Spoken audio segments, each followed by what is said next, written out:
Hello, people. I think we are live. It's up and running. Uh, Somebody in the chat, you know the drill, right? You know the drill. You need to tell me if you can hear me, if you can see me, and if the quality is of the stream is 1080p, because this stuff is important.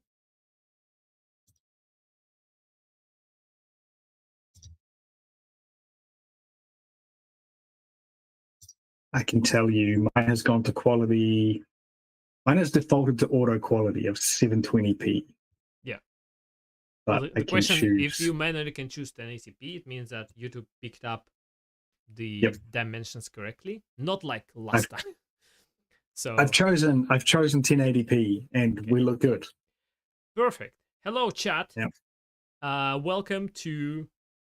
I almost said welcome to tonight's episode of of the live streams with me. My name is Ivan, and I'm a tester. I'm an engineer. I'm a little bit of everything. I'm a writer. I'm a YouTuber.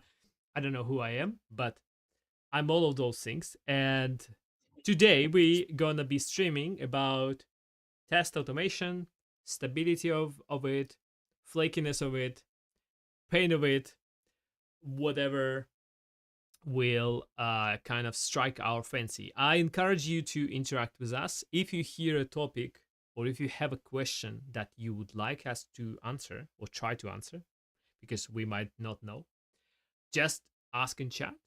That's going to be useful for you because you're going to get the reply. And it's going to be fun for us because we get to talk to you.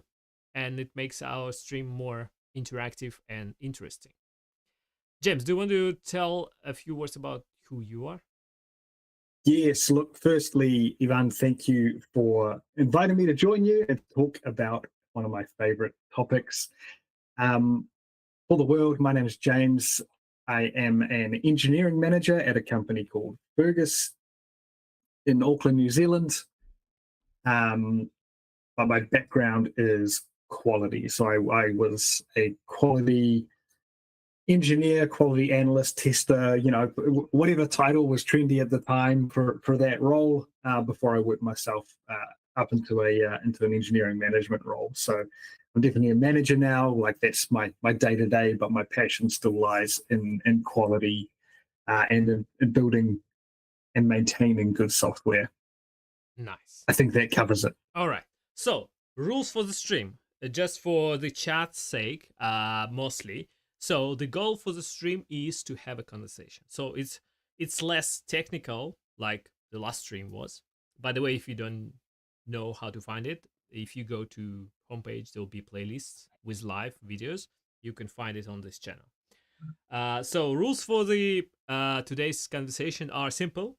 We are trying to have fun.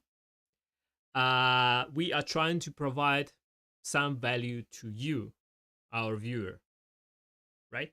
So if you want us to give you this value, ask a question, because if you don't ask the question, nothing's gonna happen, because we don't know what the question was. And on that note, I think we can just kick it off. One more thing I want to mention. If you can see, I have open a whiteboard so we can draw, and I have opened the mind map so we can keep kind of main bullet points of the conversation captured, so that it's more, if somebody joins the stream in the middle, they have no context, they can get the context of by just looking at the screen, because we're probably not going to be repeating the context many times.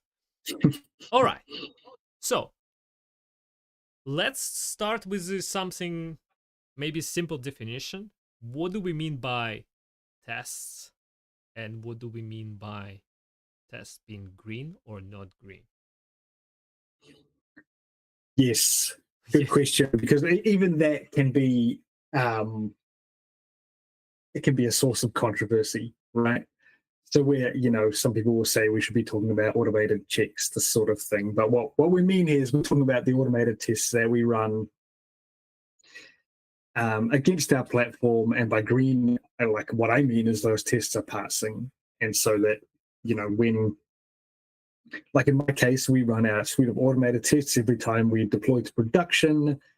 Green means those tests are passing every time, and red means one of those tests has failed.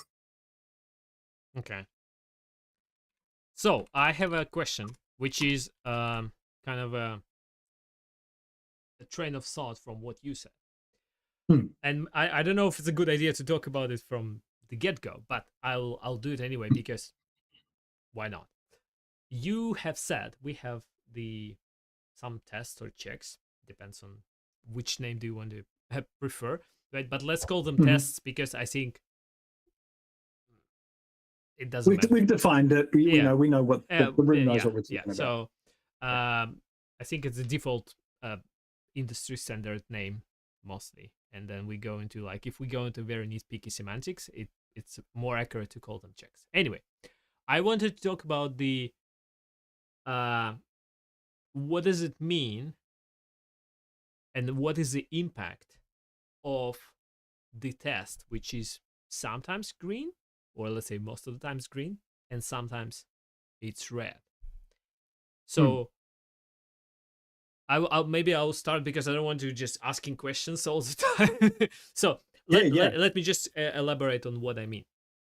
I think that there are different angles that you could look at the impact. And one impact is, let's say, mostly immediate or like instant feedback. And there is like a long-lasting element to it. And the long-lasting element, what I mean is, I think it has something to do with the culture and how people perceive and how people start, like, basically learned biases that comes from the red flaky tests. By the way, people who don't know what the flaky test means, flaky means it's like intermittently passing or failing, right? It's like, and you're not sure why. So usually people use the term flaky test, right? So immediate problem of a test that's sometimes red, it runs, I'm hoping you have a pipeline, so it runs in your pipeline, right? You have a pipeline that say, take this branch or right, and take code from here, maybe potentially deploy it somewhere in the test environment, maybe then run this test and maybe run that test, and then if it passes, push it further to, let's say, pre-production and into production. It doesn't have to, though, right? Like, we've got some that run on a schedule as well. That's a different. We can come back to that. Again, pipelines are not necessarily a topic of our conversation, but I was just like trying to get extra context for people in chat potentially. By the way, chat is like no one's chatting to us today, which is absolutely fine. This is fine. So just say hello. Let us know you're there. Yeah. Back to my point. You have the pipeline and the test is failing. Your immediate problem is that pipeline stage would go red, and somebody would have to go and look at it. Unless your pipeline is configured to like rerun things, which is, again, another conversation about the pipelines mostly. So this takes time, and even if someone looks at it, most likely what they're going to do is going to rerun. So we have this kind of bucket of time investments for the tests, which are sometimes red, and we have this X amount of minutes per day probably that are wasted on this looking at the results, why it's red, oh, it's always red, or kind of sometimes red, rerun as a solution, right?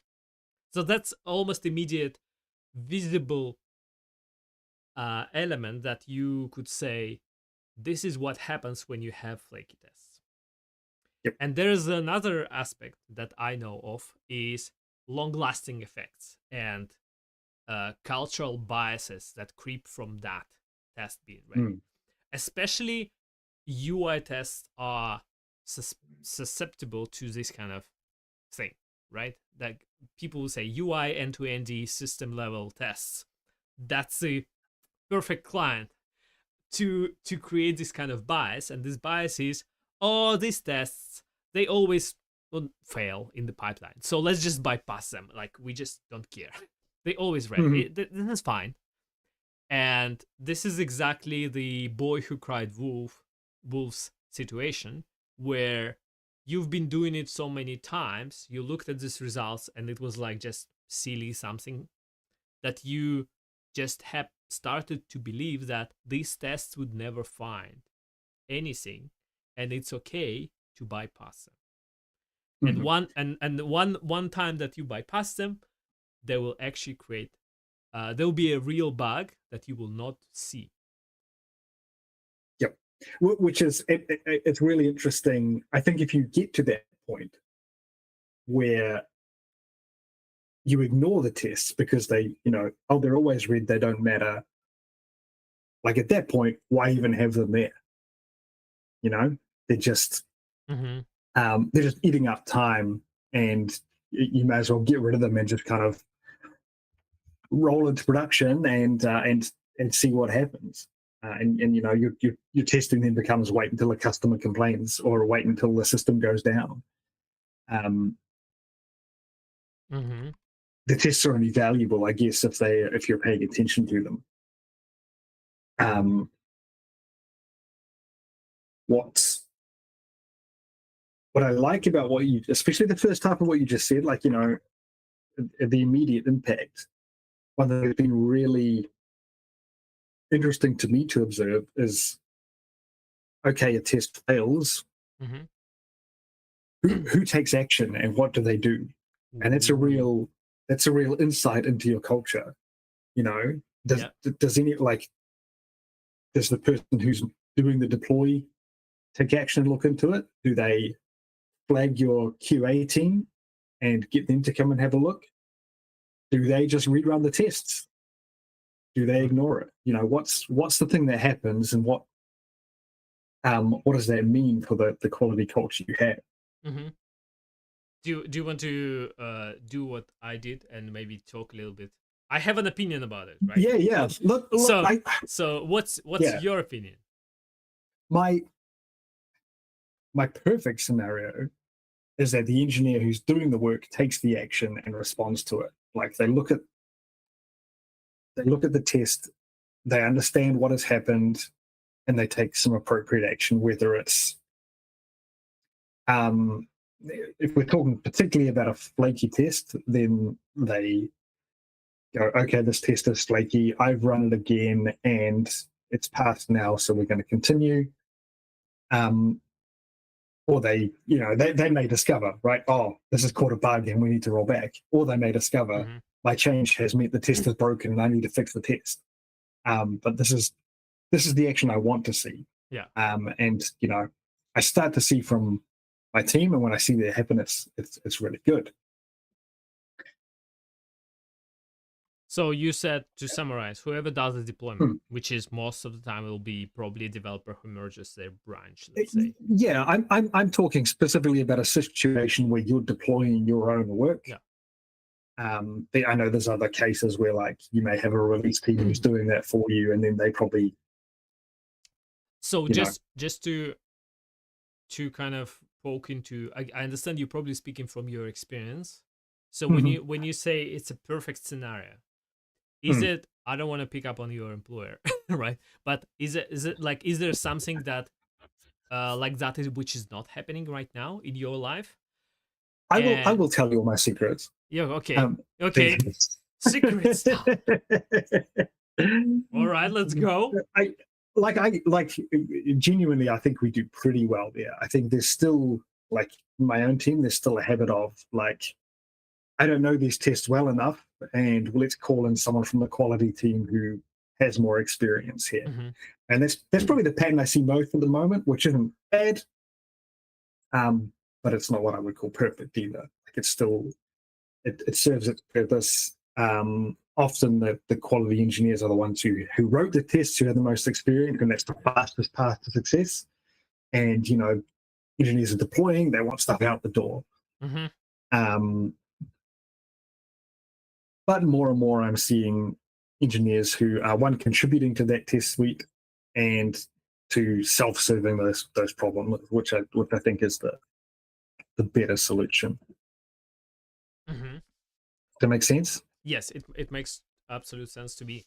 I was just trying to make note because I wanted to ask a question, and this question is, well, again, not question to you, James at Fergus, right? Fergus, right? But it's a question to you, James, as an experienced person who talks to me today. I feel like when you say, for example, right, the developers do not know these tests well enough, and they tend to kind of say, we're not sure, right? Like we like, this is the dysfunction, if you think about it, right? And Yep. and this is the dysfunction in your company. Again, nothing about your company, but like a company that anybody could be working. In the general sense, yeah. That it means that the quality efforts are not shared. It's kind of like leaking this notion of waterfall gateway tea sprinkles of that the testers are a gatekeepers and they act as a gatekeeper, so they create test automation to be a gatekeeper because that's how they think about stuff, not the team who is owning the quality and therefore should be owning the test automation suite as well. Yep. You touch on something really, because there's also, how to phrase this, like, I think we're going grand now. Yeah. I mean that's yeah. we on YouTube live. We are grand already. I feel like the industry has done itself a little bit of a disservice, and let me drag you through what I mean by that, because there's a few steps to get to me saying that. Yeah. If you want a career in quality, you have to do some automation. And I say have to in the sense that that's what a lot of jobs ask for now. There are still some out there that don't, but for the most part, and when you look at job descriptions, it's like, oh, you need to have so many years of automation experience, or to have written some, experience in Playwright or Cypress or something like that. And quietly, I think that often those jobs ask for that stuff, and then you don't end up doing it anyway. But again, we'll put that one aside. But what it means is, to protect your career, you need to start writing automation and be responsible and have ownership of that. And that's what kind of drives this idea that the test team, the QEs, the QAs are the ones that write the automation. And I don't know if gatekeepers is the right word, but become the vault. I have a term for that. Maybe not the term as a scientific name, but I have a live example which goes into how systems exist to maintain themselves. And usually you could probably see it if you look at the government department, right? So I don't know, let's take police. You have highway patrols who are trying to catch people who are speeding, right? And last year they have caught X amount of people. And usually they will have some sort of metrics to say, oh, this year we should be super efficient and effective in doing that. So we need to say X plus 5%.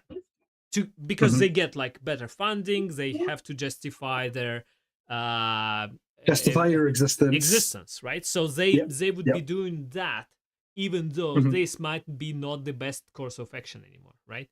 This is kind of, if you, in a way, it's a counter agile, because agile, you are small and nimble, and when you are big and like, imagine the big boulder rolling down from the mountain, right?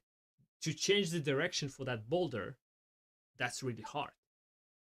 And this is like, if you have any big system, including testing industry across the world or government department, right? change the direction is really hard, because there'll be so many objections, and there will be so many scrutiny, there will be so many like attention and resistance, that Hmm. it's easier for you to just not do it, right? So that's why we see that systems are self kind of balancing, right? Yes, So, yes. so if you say testers need to write test automation, testers Hmm. are doing it That's because what will happen. that's they game the system. I think if sorry, I want to go like back in maybe, let's say, 10, 15 years ago.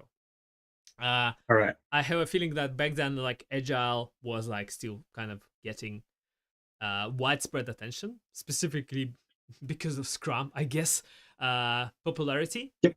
And I think back in the days there was like most of the testers were testers slash explorers, not testers slash automators.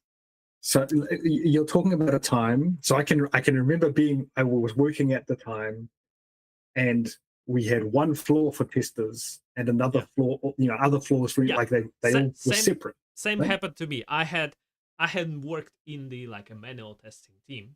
Sorry for the Hmm. term. Sorry for the term manual testing, but that's an industry standard term. I apologize for those who are triggered by it. So that's how it was called, testing team, Hmm. and there was like test automation team. There were two Yep. separate set of people with different skills, right? Yep. Some of them overlapped, but not necessarily fully. What I'm trying to say is that back then, people figured that uh, because testing was considered to be as a legacy to waterfall, right? There was a lot of notion Hmm. that testing is actually like execution of test cases that test lead have been writing, right? So there was a lot of this notion that testing is a lower skilled job than development. And Yep. what the companies did because of that, they were paying testers less. Yes. So Yep. testers are not dumb. They're like, if I learn how to automate, I'm gonna be a coder and I'm gonna be getting Hmm. more money. Hmm. Guess what they started Yep. doing? Writing code. It's Yep. Even if it doesn't make sense, even if it doesn't bring value, they started create these thousand UI complicated tests Hmm. on the end-to-end system level, and then rerunning it, and then spending all 24/7 on debugging, rerunning, looking at the results, reporting, Yep. which Yep. in a way, if we again hashtag agile, is a waste, or big part of it is a waste. But this system have created itself from the industry that were Hmm. underpaying skilled testing. Yep. Yep. I think, unfortunately, we have we in the royal sense attracted that somewhat. Like I still probably less now, but there was a time when I was still encountering a lot of people who wanted to pursue a career in testing because it was easier. You know, all I have to do is take the scripts and run them and do what I'm told. And I think you're right. That is the genesis of this kind of, well, let's do automation then because that's going to pay me more and be a more skilled job. When it's kind of false, right? Yeah. Yeah. Yep. So Um, let's circle back. Sorry, we kind of hmm. getting from the we're getting into the history. Yeah, Kind of say we like it's two old people talking. Look, we have beards. Your beard is more legendary, so you are higher level than me. Obviously. I mean, it's like you see the stripes of white down. Yeah, This is the yeah. stress So beard. Yeah. so you're getting you wiser and higher level than me. So what I wanted to circle back, right? We went into conversations about why the testers are automating and why the Hmm. systems, like group of testers is a system, and why do they create these things. And Mm. I think a lot of the time it happens to be money, right? So, and you remember when we looked at the perfect scenario, like Mm. who looks at the tests, right? And we talk about the shared quality ownership. by the team, right? Like team owns Mhm. part of the system, and team says we are as a team responsible for quality, not the gatekeeper. James, I call you as a tester in the team, right? Yeah. Like not the James Yep. who's gonna be a gatekeeper, who's gonna be creating all the test automation, and Yep. that is a job of, I think, engineering leadership, people like engineering managers like yourself, and higher up, head of engineering, VP of engineering, CTO, these kind of people should be pushing for that. Yep. I think. Yep. And that like I think that puts like this is where I found the job difficult, right? Because I believe that all our engineers should be contributing to, our test suite and all that stuff. At the same time, I want to make sure my test specialists have a career opportunity and are doing the things that help them grow their career. And so finding that balance of having them own, contribute, drive the test automation, but not be the locked up vault that Mm-hmm. maintains it and is the single source of truth. Like that's been a really hard balance to strike. Mm-hmm. I kind of one thing that's worked for me is like I ran a project where one of our quality engineers, like the idea was pick us a framework for end-to-end testing, implement the first set of tests, and then hand it over and have the rest of the company contribute to it. Like I think that works as like you're the driver, but you're not the only contributor. Mm. But I don't know, argue with me because I'm not 100%. Still figuring this out. So, can you try to summarize it in one sentence? I What the summarize in a sentence. The approach I think works is your test team kicks off the automated test suite and is responsible for the infrastructure, but not the actual content of the Okay, tests. I got it. So let me rephrase Yeah, to yeah, hear if I got it. What you're saying is that there should be somebody who creates a framework. hmm Not a framework, the framework. I'll explain the yeah. difference. A framework is, Okay. let's say, Cypress is a test framework, but you take hmm Cypress, you write some sample tests, you write some code to get your secrets, passwords, like whatever pipelines, and now it's the framework for you to run in hmm your company, right? Yep. So somebody created this is how we use Cypress in our organization. This is the sample tests. Maybe there's some of the component tests, some of the like API tests, some of the UI end-to-end tests, right? That's hmm it. And as you said, also test environments and test data. Yep. Now you radiate this information and say, we are maintainers of the framework. You are hmm maintainer of the tests. We Yep. created some example. This is the platform engineering, right? We're talking about. It's essentially it is. Yeah. Yeah. Yeah. So you created Um, piece of platform or platform functionality, which is like test automation framework as a service. You say, we have it for you. It works with our cloud provider. It works with our like I don't know what we running Kubernetes or whatever. Like you could run it there. We have created the pipeline templates. You just need to create your tests mhm. using this template that we provided you as well, right? So that's this works. Yes, I think that's actually the way. But to I, do it, question is who does it, and does your organization that one currently works for today mm, have the technical skills and capabilities to actually do that, or like a specific person who's like whose job, or like probably hopefully not one person whose job is to do it. yes. I'd be if I think about where I am right now in the organization, like every day is hairy, and there's always something getting in the way of that, and it never works perfectly. But as a general rule, I think you know that that principle is good and is working. Mm-hmm. Um, things like someone with one of our engineers is like, okay, I've got to write some, we use playwright. I've got to write a playwright test for this. It will be either look at the examples and get it off the ground and then have someone from quality to do the code review of it, for example, or if they're less confident, grab someone from quality and peer on it and that sort of thing. And that seems to be working. But again, I'm describing it like as I perfectly see it, rather than it being like what is more realistic is I'm panicking and I need to get this done today, and the person I need to pair with is off sick, and the general chaos that surrounds engineering in general. Yeah. If you don't mind, I would just wanted to talk about this bullet point that I wrote, but I parked it in my head for a second. Yeah. So I mentioned that often with conversation that I have with people.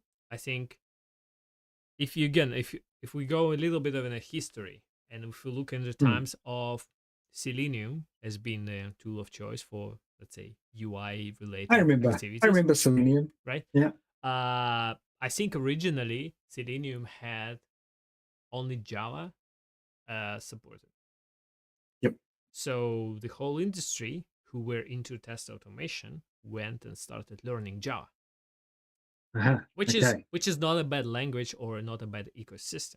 However, when you talk about, let's say, modern framework and web everything, right? Web apps and stuff and browsers. Now suddenly everything is JavaScripty, TypeScripty. Or not necessarily everything, but like there is some obviously like it's a pretty safe bet. Like if you're going to pick up a language, pick up JavaScript. I mean, there's okay. I think there's some like Ruby, some PHP, some like stuff like around the ecosystem, but like JavaScript is like a default solid chunk of the whole world of web development, right? So the legacy of Selenium and Java leaks into today's world and creates the situations where testers, because of not knowing anything else, they like, okay, I need to create test framework, Java for the win. And then you have your JavaScript developer. The fact that JavaScript has a Java in it doesn't make it the same thing, right? Yeah. So the JavaScript developer would never touch this stuff. I almost said the S word on stream live. I don't think it's a problem, but they will be like, test failed. It's Java. I don't know Java. I'm a JavaScript developer. So please just go away. So you would not get shared quality ownership with your choice of using Java for your test automation. Yes. I think like I would have real problems with that. If an engineer on my team said I'm a JavaScript engineer, I'm not going to work on this Java test, like we're having words. We're going to have an uncomfortable conversation. So yeah, well, now it's like active resistance versus subtle resistance, right? They might not say it out loud, but they will be actively avoiding working on that in some shape or form because they just don't like it, or they don't want to invest their time into that. So the question, if you roll back, right, like question is, why has it been allowed to create this framework in Java? Well, this is the thing, right? And I wouldn't. You set yourself up for failure too. If you're surrounded by JavaScript engineers and you're writing a test suite that's not in JavaScript, there's this whole support network that you're just cutting out. Yes, yes. Actually, that's a very good point, right? That instead of, but I think it's a strategy in some people's mind as well in terms of job security. I'm the only one who knows Java and who knows this framework. No one's gonna lay me off. Ha ha ha. I mean, possibly. There's a dose of reality that might need to come into that. True. I'm just saying this is how their brain works. So instead of being collaborative and say we're in the same boat and we will be basically making decisions not based on the individual benefits but based on the team's benefits, right? Again, it's like Yeah. team ownership and good healthy culture within the team. If you have this culture, people will talk to each other and discuss. It's like I'm planning. We need to figure out how we do end-to-end UI system level tests, right? How do we do it? We will just talk. If you don't have this healthy culture, they'll be like, I'm an expert in test automation. I'm gonna do myself a decision on what do I do because I'm an expert. Expert. Very much expertise. This is true. And I have to confess, like my experience is mostly workplaces that have very healthy cultures, right? Where you could be quite open about that. But I still acknowledge there are places that aren't, where you have to defend yourself that way, which is, it's crappy, but it exists. Yeah, but it goes again into like, is this? It doesn't mean this person is bad, right? Like, who's doing it? It's just a lot of the time, right? Like they say, there's no bad people. There are people who are not suitable for this specific context and environment, right? This person is who they are because they maybe worked in the company where this was like, I don't know, gaslighting, and not like, if you not present yourself as an expert, you'll be like not have a good future in this company, right? So they learned to behave that way, and then they come to your company and they just continue behaving like that because that's what they think is right. So it's that's why we talk about it on stream now, is to highlight that this could be the case, right? And this is normal and doesn't mean make these people bad or anything, right? They may be not suitable for your team at this specific moment, but sometimes people could relearn. It's painful, but if they're willing to, it's a good kind of pain. It's it's doing push-ups every morning. It's the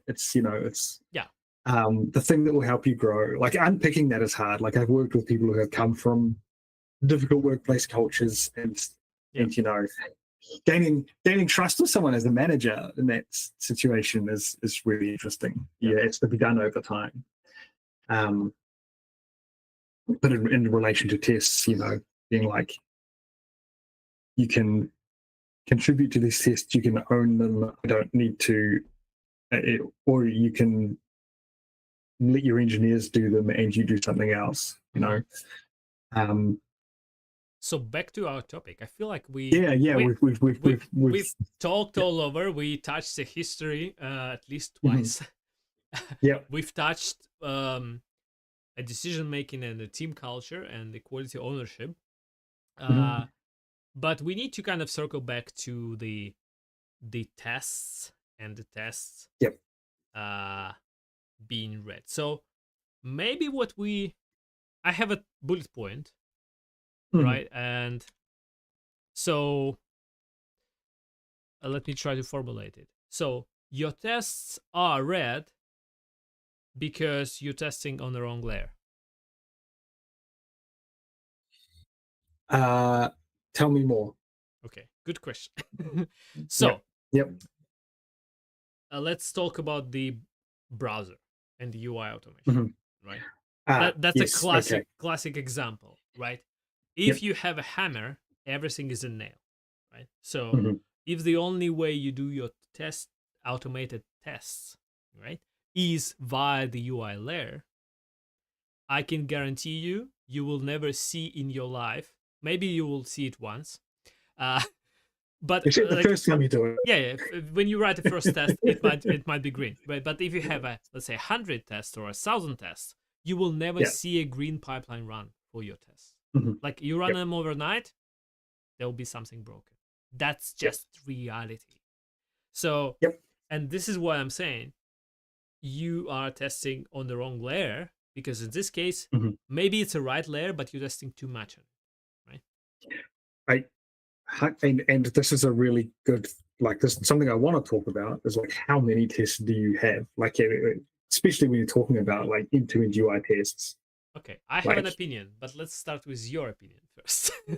How much? My answer is like less than you think, right? So, Entertain me. I actually think quite a low number. Okay. I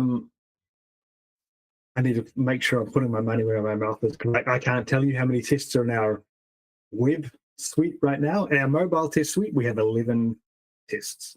Nice. So this And you I talk don't about UI end to end. talk about UI end-to-end tests for our mobile application. Yep. Okay. And I don't think that number might grow, but it's not going to grow by much. So I'm actually winning, because Okay. I was thinking handful. So Okay. Yeah. But I, yeah. so I won by one. Yep. I concede.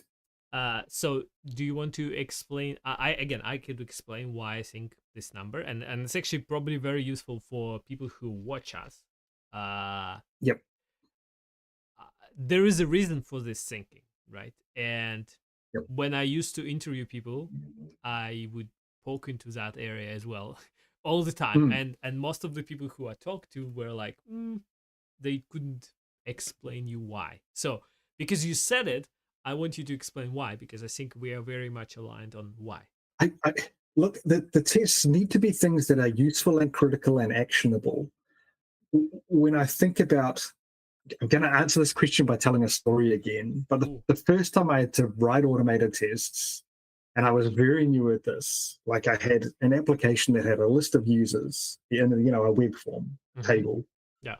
And I wrote a bunch of tests that checked that the search box worked, and that sorting alphabetically worked, and that sorting reverse alphabetically worked, and that sorting by date worked, and sorting reverse by date worked. And all these things that now when I look at them, I'm like, if that test failed, what action would we take and who would care? It's, that kind of thing, like sorting on a table of data. If it's broken, the customer's going to tell us. Yeah. And it's not going to be the end of the world. Like, I don't need to know about that straight away. What I need to know about is if invoicing breaks or if login breaks. Those are the important things. Those are the things I really want to stop going out the door. And so a small number of those is going to stay green and get actioned if it's red. Do I get the job? So what you're describing, I think I not used to call it, but I call it like main user business flows. Yep. So let's take standard maybe e-commerce website, right? Like user should be able to log in. Users should be able to go and update their profile with some data, maybe the address or name for like delivery, right? Users should be able to buy something. Add items to cart and checkout. Yeah, add to cart and checkout, right? Like this is an examples of the business flows, and that's what the end-to-end system level tests are for, right? There's always variations, right? Like you say, oh, user should be able to log in, right? Maybe they're like normal user, and then maybe there's like positive tests and negative tests and all sorts of tests. But if you start learning about the system and about like a holistic, all the pieces that implement your process of logging in, and if you learn how each of the pieces is tested, and if you kind of review that, map it out, and figure out what needs to be tested, you'll realize that actually having one positive happy case login test is fine. Maybe one negative if you really but one, also one negative. Probably it's a more of an API level, because you can have API end-to-end tests, right? You just basically remove the UI and you just say, okay, so like now my API is my interface into the system. You still can do end-to-end tests through the API. Yep, exactly. And more, like even the way you structure those tests, like you can test login. Yeah. And this is very dependent on your setup, but every test doesn't need to test login. Like you can Oh yeah, use an API to log in for yeah. the rest of your Just tests, a and shortcut, you right? know, Like, and the modern frameworks provide you that. Like, you can have like cookie management, right? Like a session management. You can just save the session and like replicate it for other tests. It just yeah, makes it faster, right? yeah, and yeah. and I more mean, reliable because you have less UI elements to click into and less chances of something going wrong. exactly, exactly. And when I look back to the first test I wrote, that logged in, Yeah, reordered the table, logged out, logged in. You know, it's yeah. just. I Well, mean, we're all learning, so it's like if you think about it in retrospect, it's good that you recognize that this was not a greatest thing to do, because it means mhm, you grown mentally in your understanding of how to do it, which is great. yep, And now yep. you sharing this knowledge with somebody else, who might be like, oh, I'm actually doing it right now in my job. Oopsie daisy. And people will be right. Like you still hear about. I mean, I heard recently of a former colleague who went to work somewhere. We have 10,000 automated tests. None of I like in a custom built framework. 1,000 fail every night. No one ever looks at them. Yeah. Like So what's the point? it's yeah. What's the point? Like I'm just like just delete them. But of course, there's political things as well. Like you can't just delete the yeah. Well, but It's it's just an indicators of culture, right? We touch on the culture many times, right? So yeah, yeah. I don't want to put labels, but I want to say that it's an indicator of a bad engineering culture. Mm-hmm. And bad Yep. engineering culture could be just uh, a result of bad company culture, because like there will be like some C-level or like executives who are pushing for engineering leaders to do exactly that, and then Yep. people just like, I give up. It's not my fight. I don't want to fight it. Right? It's like it is what it is. There's a concept of like would you call it cultural debt too, where like you might have a great culture, Mm-hmm. but this happened in the past and you just haven't got to fixing it yet. You know, like the right answer is Oh, maybe get rid of the tests, but you know you're too busy, you know, improving oh other parts of the culture, doing that sort of thing, and so it just hasn't, you know, you kind of lived with that for a bit. man, it's an interesting term. I've never heard that before. Cultural debt. It's an Yeah, I interesting. don't know. I don't know if it sticks, but like I'm going to throw it out there and see if it's useful. So Um, interesting. What I wanted to say again, we kind of going around mm, a mm, lot of mm. good. So if you look at my screen that I'm sharing with you, and Yes, chat should also see that, right? I'm actually created a little test pyramid which looks like a I mountain see. and it Yep. says 10 at the top. Mm-hmm. So that's a goal, That's yep. right? But somewhere Yep. here, what I want to say, my computer is like lagging as usual. Somewhere here, this layer is I didn't give it a name, so this is like Mm, UI end-to-end system level, right? yep. But this Yep. one here could have subsections potentially, right? Like you could Mm-hmm. have, if we talk about the uh, you sometimes people say it's an integration test, right? Yep. Sometimes it's a component test.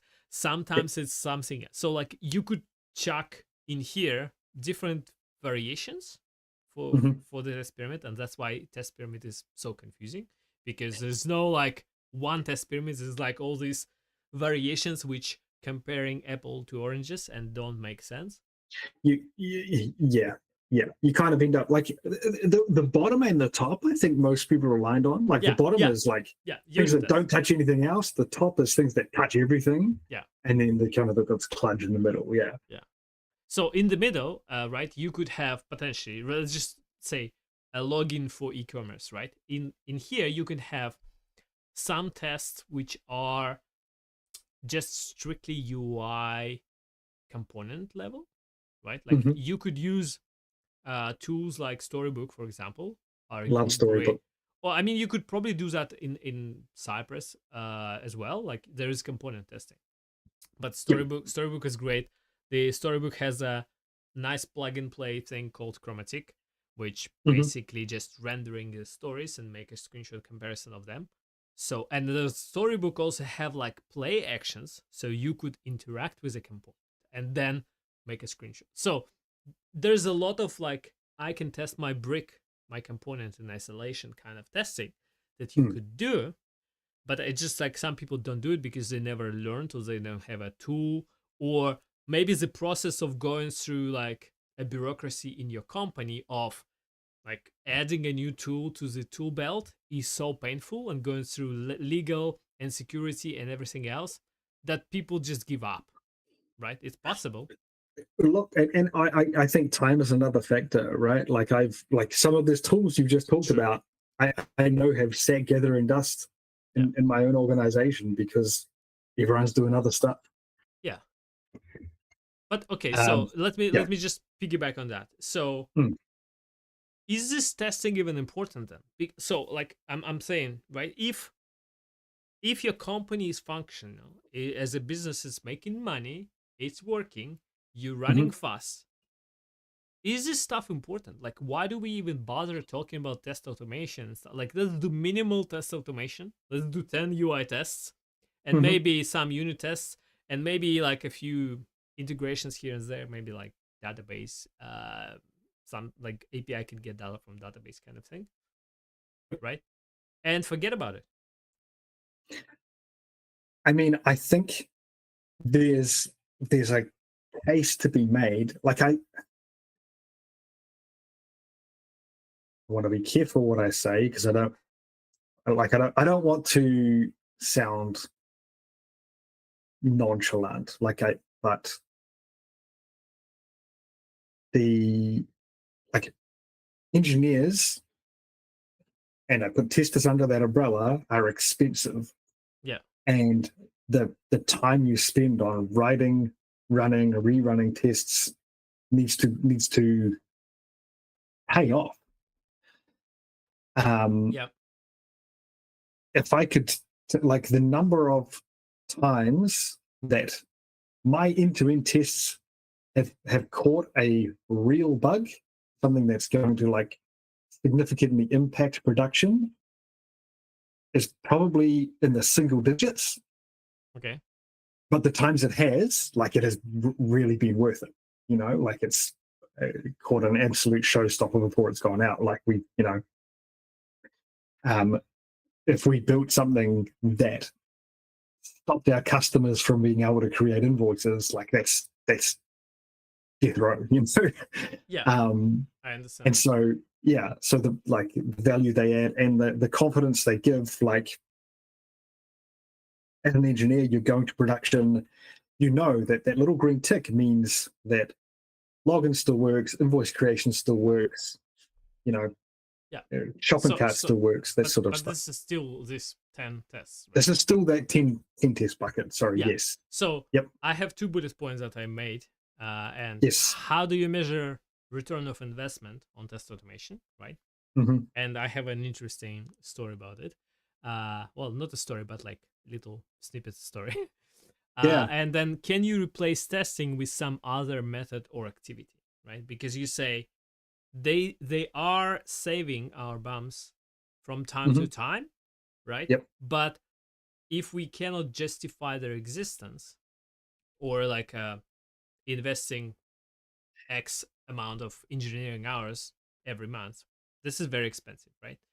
Yep. Uh, so maybe we can achieve the same result by doing something else, which is a great topic. So let me tell you about the measurement of return of investment. Please do, because I don't know the Uh, answer, right? Like I want to, in my experience, it's almost mm-hmm. impossible to say, Mm-hmm. Yep. because when you try to do it, you start saying like, I think the only valid times when you can do it more or less reliably is when you transition from like waterfall style with like Mm-hmm. long regression cycles into more of a agile style with Yep. shorter cycles, right? So then you can say, oh, we used to do like lock the build and do 3 weeks full regression testing, Mm-hmm. multiple people doing that, and it costed us X amount of money, and then we would find a bug, we'll have to fix it, redo certain parts, and then we lose trust, we reduce the whole. It was a process, right? So Hmm. in that case, you could say, well, it was like that, and now we maybe spent a couple months automating it, and then our return will be like visible in 6 months or 1 year, and we're gonna Yep. be net positive on time investment, Time spent. Yep. right? So that's like how you can calculate the returns to Hmm. show to the business people that it's actually worth it. Uh, Unfortunately, when you are, let's say, imagine you are already agile shop and you run fast and break things, right? Uh, Sometimes. Sometimes, Sometimes. yeah, but I'm talking about not about you, James. I'm talking about somebody who works in the company like that, and Yep. they have the call, they deploy multiple times, and then their tests are slow and clunky and basically just get in the way of agility. Mhm. If right, it's just a basically the opposite of it. It's just like slowing you down. It's a slow feedback loop and stuff like that. Yep. So I have this bullet point here, which I wanted to talk about is, can you replace this slow feedback loop kind of testing? So we don't touch the 10 tests. We think they're very Mhm. important. And Yep. we don't really touch certain tests in the middle layers that have been created. But Yep. question is, how many do you have is like a very big question. It's a Uh, it's and very contextual. Yeah. and maybe we want to talk about unit tests a little bit, because again, I have an opinion on specifically on test coverage. Mhm. I think it's like a very dangerous thing. Let me just make a note. Unit test coverage.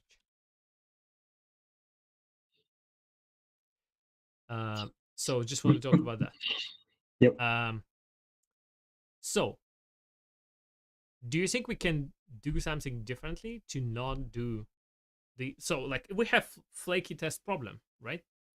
Yep. So instead of treating the symptoms, like spend more time to make our test automation suite more stable, like do like some fancy things, maybe we just find a way to learn about this information in some other shape or form. Yep. I absolutely like. You touched on something earlier. You were talking about your main business flows. Your shopping cart, your login, this sort of thing. Mm-hmm. And the reason I like hearing you talk about that is because it shows a tester who is thinking about the value of what they're doing and what it means to the business, not just making the scripts go. Yes.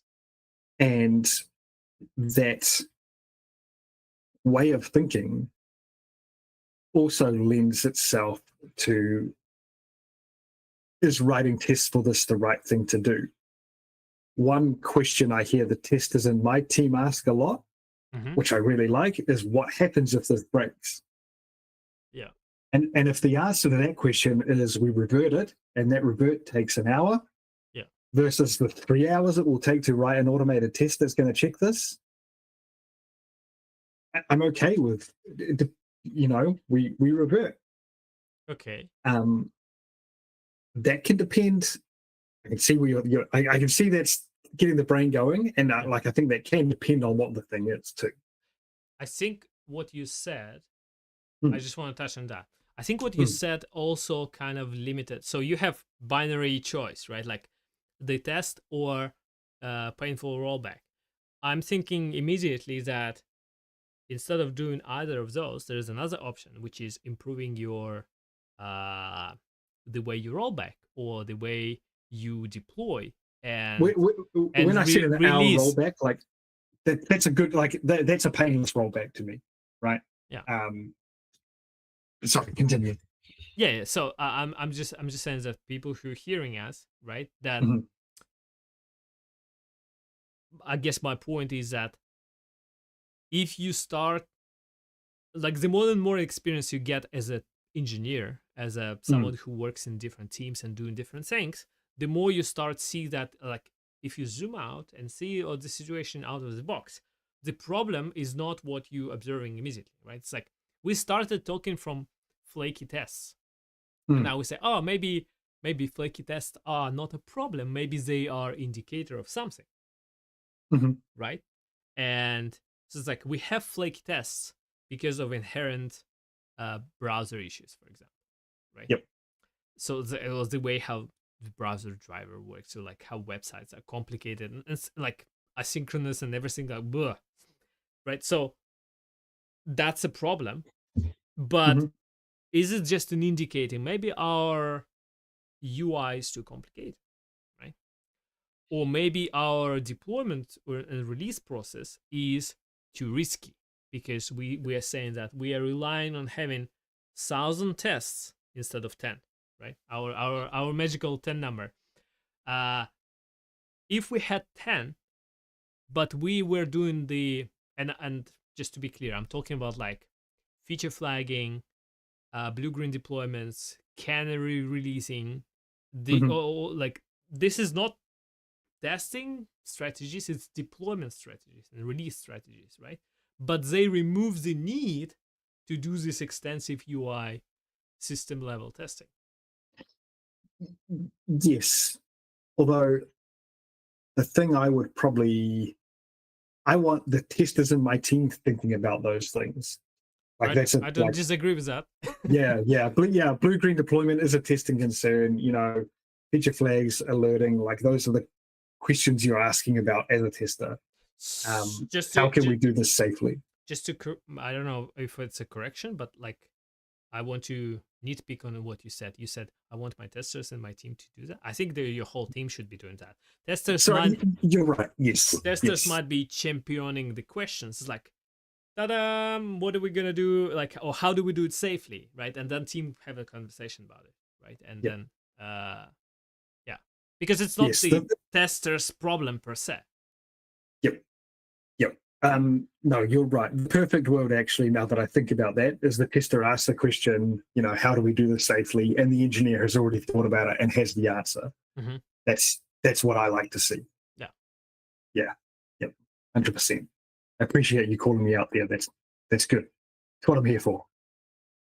That's my job, to be nitpicking on stream. So I love it. Yeah. I have another bullet point that I've written here.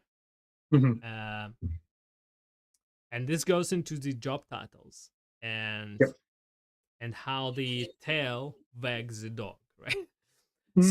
So if you join the company and your title is, I don't know, let's say quality analyst, right? How likely are you gonna be doing maybe shifting left and quality championing and shared quality responsibility kind of coaching? I think unlikely. You might have even the skills or knowledge, right? But you join the team and the team has expectation because they know from previous jobs and everything and experiences, they know that quality analyst people execute test case. Maybe, I'm just saying, like, right, they bias towards certain behaviors, and when you don't do those behaviors, the team is not going to be happy with you. Right? That's such a big question because, like, I've been really lucky in my career that I can do the quality analyst job in this case, but also have the freedom to push a bit more and the relationship with my peers that they'll listen to me when I go, let's shift left a little bit. Like, I have to absolutely acknowledge that, like, I've been lucky in that regard. But not everyone has that. And the thing to be careful of, is like, I'm like, do I want to answer this in terms of how to stretch yourself so you can do that shift left and be a good team member, because that's important. There's also this element of, I've heard recently of a team of quality analysts Yeah. who are all shifting left, not getting their actual work done, and it's creating a bad reputation for their discipline within their company, and Yeah. that's a big thing too, right? Like, yeah, there's a whole lot of career growth, career management stuff that happens in there.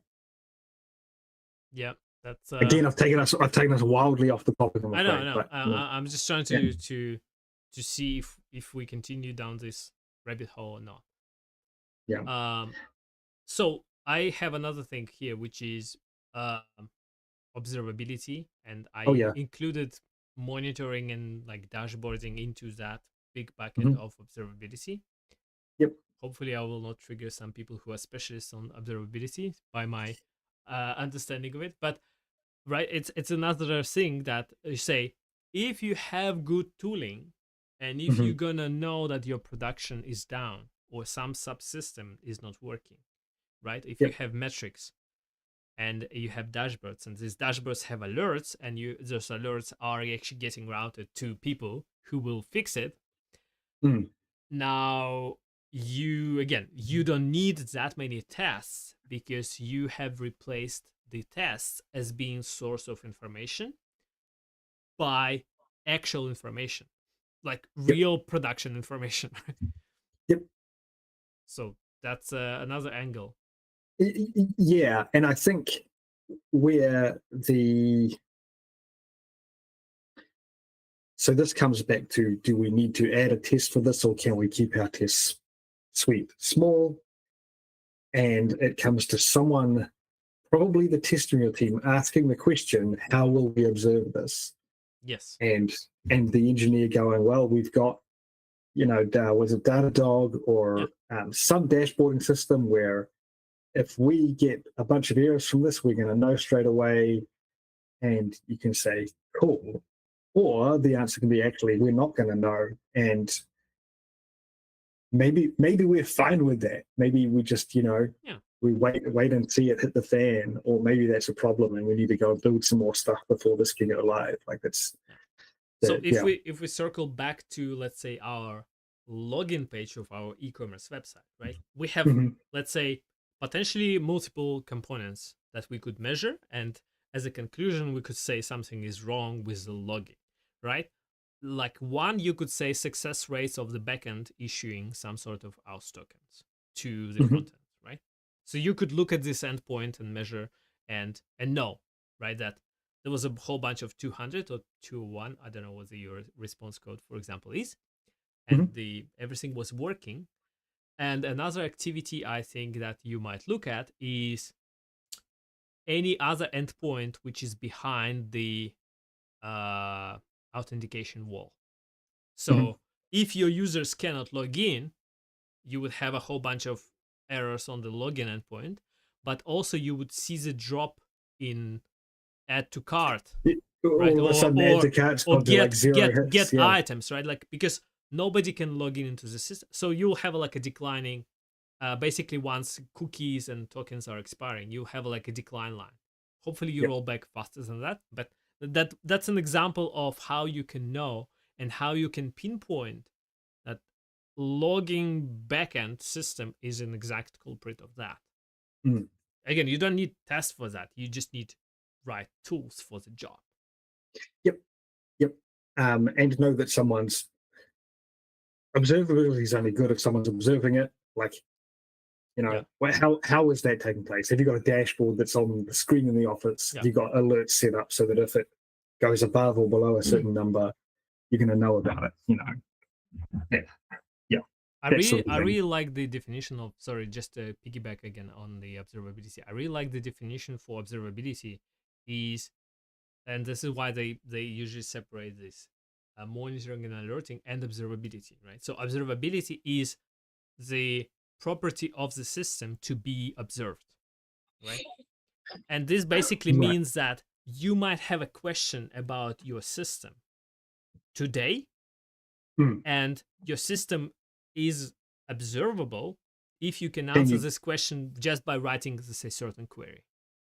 Yes, right. So what I'm talking about is probably more monitoring and alerting than Yeah, the actual yeah. observability. Yep, 100%.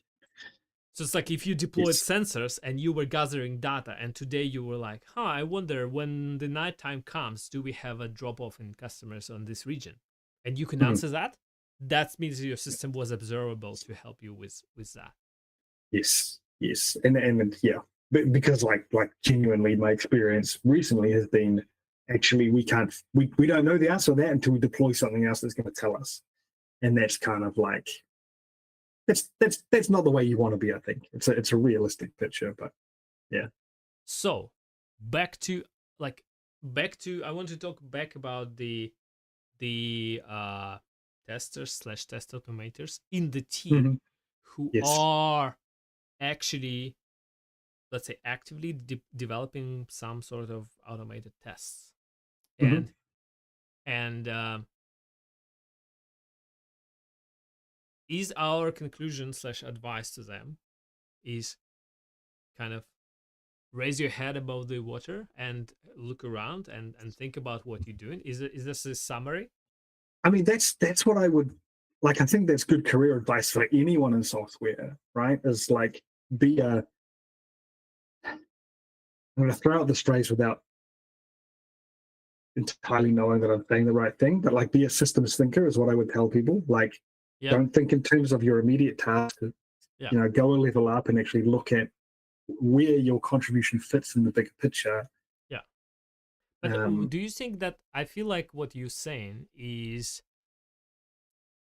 kind of goes into uh, a seniority level as well? So I'm thinking that, right, the more junior you are, the smaller scope of vision you would have.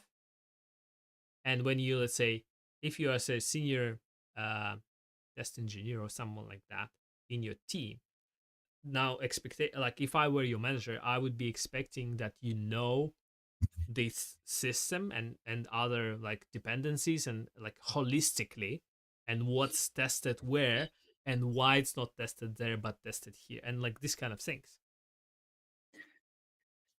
Maybe I think it can be more nuanced than that because like junior, intermediate, senior can be some pretty rough labels sometimes. Like I think you can have a junior who is is a good thinker in terms of the business, but Yeah, is really inexperienced in terms of actually writing the code, writing the tests, doing the other tools work. yeah, fair point. Yeah, Um, I guess it yeah, could affect it. yeah. But probably there's a correlation, right, between seniority and that sort of Yeah, perspective. yeah, I don't know, but your yeah, your technical ability also grows, but I think a lot of the time there's a correlation because um, hard skills slash technical skills are gonna be like acquired as well along with your practice. yeah, and yeah, and and and while you're doing it, you also think about the systems you are testing, and you yeah. would be like getting bigger and bigger picture until you go into like, I have understood the universe.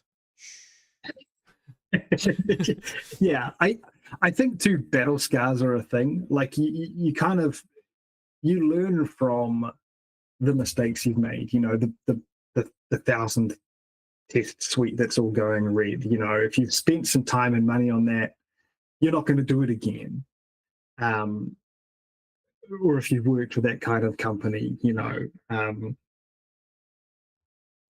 and and yeah, similarly, like what's a parallel that meets this example of like systems thinking?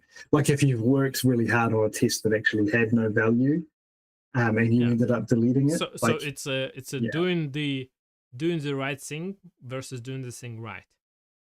yeah, So yeah, like, you need to do the right thing, yeah, and like maybe test automation is not the right thing for you to eh, pursue, right? yeah, yeah. But That's right. because you could write a perfect code, it's stable, it's like right, it does what it, but there's no value in testing that subsystem, Yep, right? yep. Actually, I have a story about it. Oh yeah. uh Once, I think it was like one of the first things that I've done when I moved to New Zealand. I was in the team and we had like a self-service portal, like a little small functionality website that you could log in and do something, right? And one of the first thing I've done, I was like, oh, there's no automated tests. I'm gonna totally do that. And I started doing it. And after a few days of work, I had like some functional test suite for that thing. And I also realized after these couple days, by thinking about this whole system and learning about it and learning about the release cycle, that what I do, it does make sense. So it just doesn't make sense to do. It's just like waste. So I stopped. So I learned that, first of all, the functionality of it very small, which means that you could manually test it. Sorry about the word manually again. You could test it in, let's say, half an hour. And the release cycle for this thing is like maybe every 6 months once.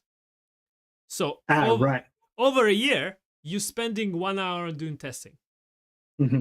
And I already spent so many years ahead on test automation. You've done 10 years of testing. Yeah, that it's just a waste of time. So I stopped because I realized what I'm doing is a disservice to the company. I'm basically wasting their money entertaining myself.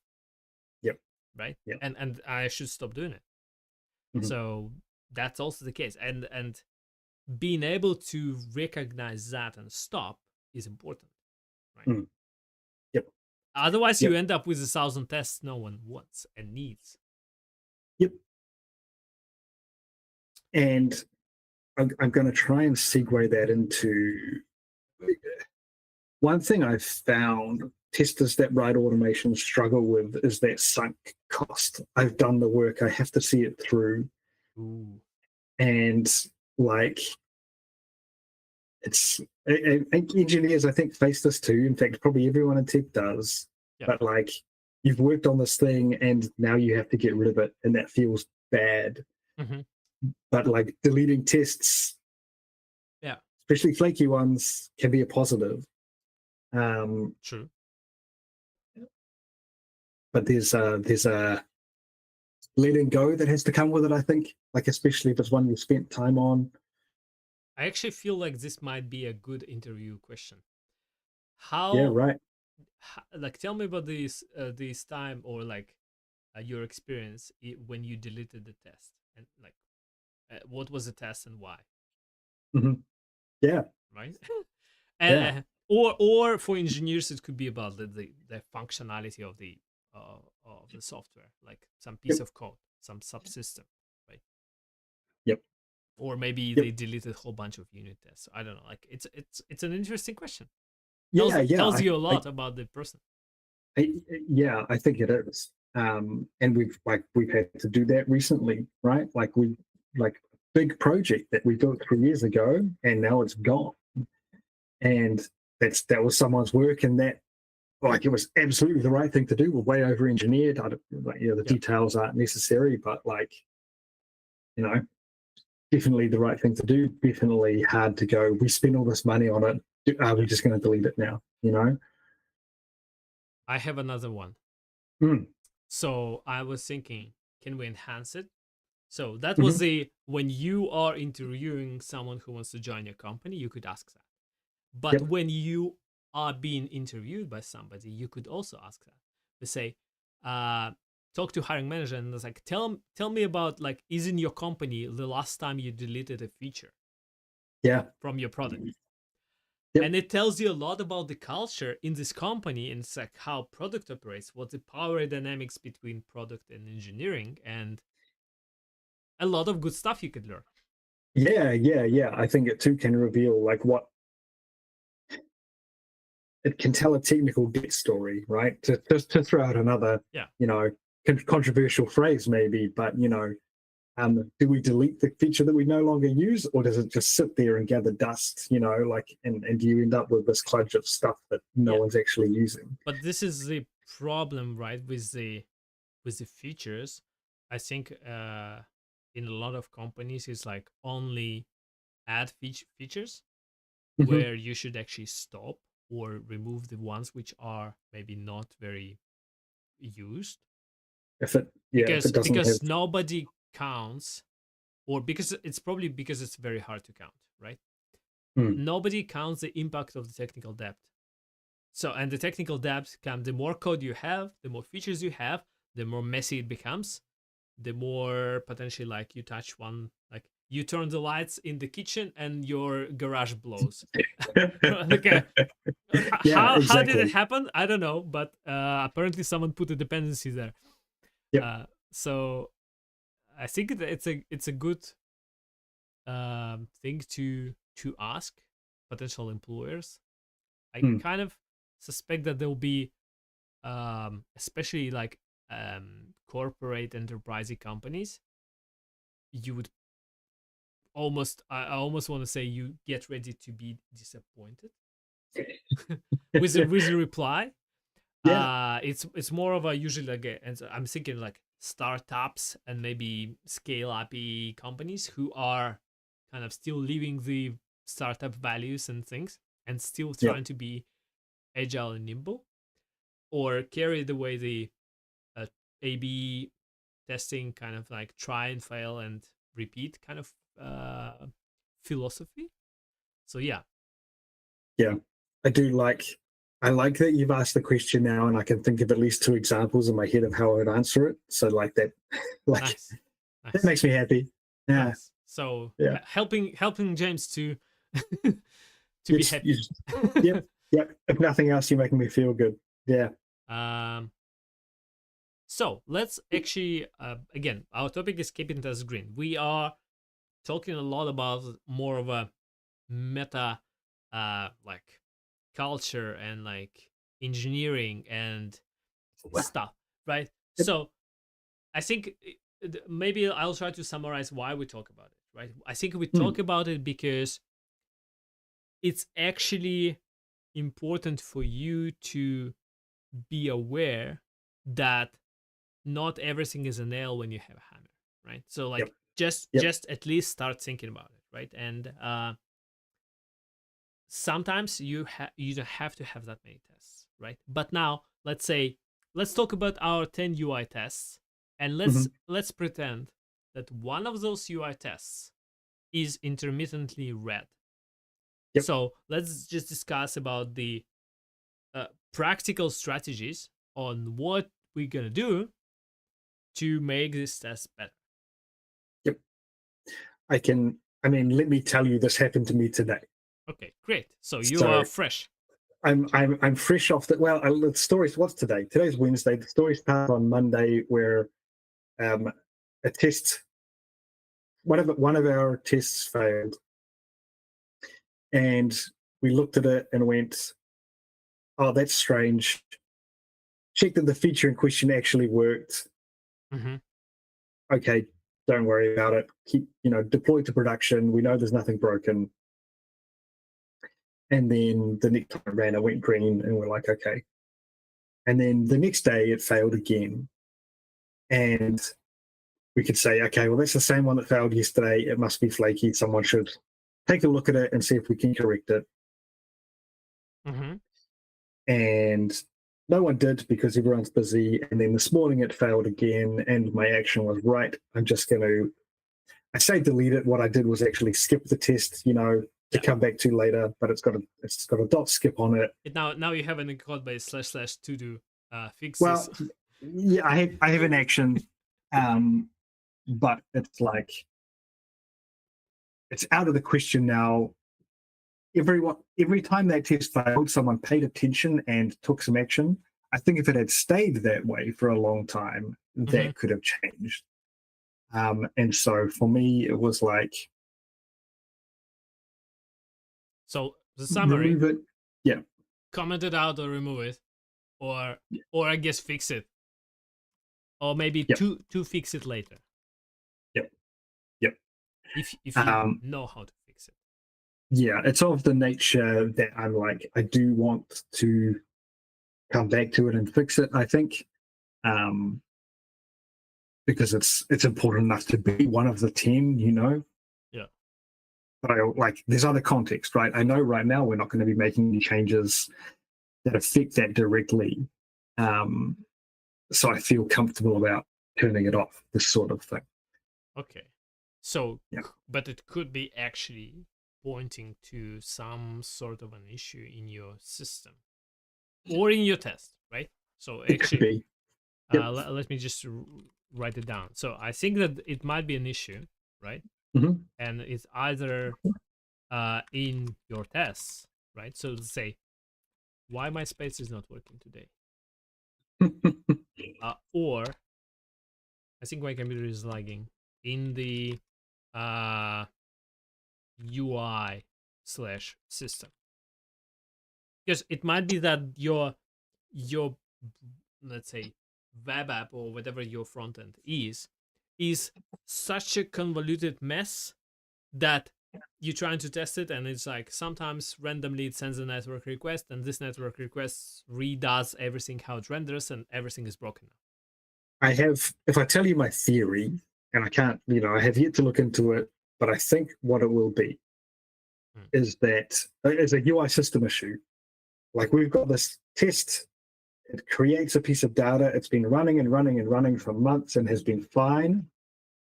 But now there's so much data in there that the UI render takes longer, and it's so slow that it's hitting the timeout sometimes. I think that's what's happened. And so it's like, Yeah, you're right. It's highlighted a UI system issue that only comes up over time. so then it's actually not a problem of the test, it's a problem of your production system, that it has certain behaviors at certain times of day or whatever it is, right? Yep, exactly. And so it's uncovered an issue, not one that I need to drop everything and fix. That's something that we need to talk about. We're like, are we okay with this level of performance? It may turn out the amount of data we've thrown in there is completely unrealistic, and it's actually okay. Yeah. And we just find another way around that. But which is, again, you could potentially fix the test, because you say, I ask the question, if this performance behavior is good or not, then you have, let's say, it's actually acceptable, let's say it's 30 seconds, then can we do something to modify the test to bypass it somehow? Or can we modify our, I don't know, gateway timeout for this API request, that it actually doesn't time out in 30 seconds? Because we know it's going to take more. Yep. So you're actually doing the fix. So your test indicates a real problem. I have a funny item here, which you probably can see. I see it in you. The problem is in you. So and when I do that, is that you don't understand your system well enough to test it on like automatically, right? So you have created this test, and the way you've written it, the instructions for the robot to execute, are missing the important steps, right? And it's not the fault of the robot. It's not like, for example, Cypress or Playwright's fault. It's your fault for not giving them exact instructions or indicators to look for to know when to progress.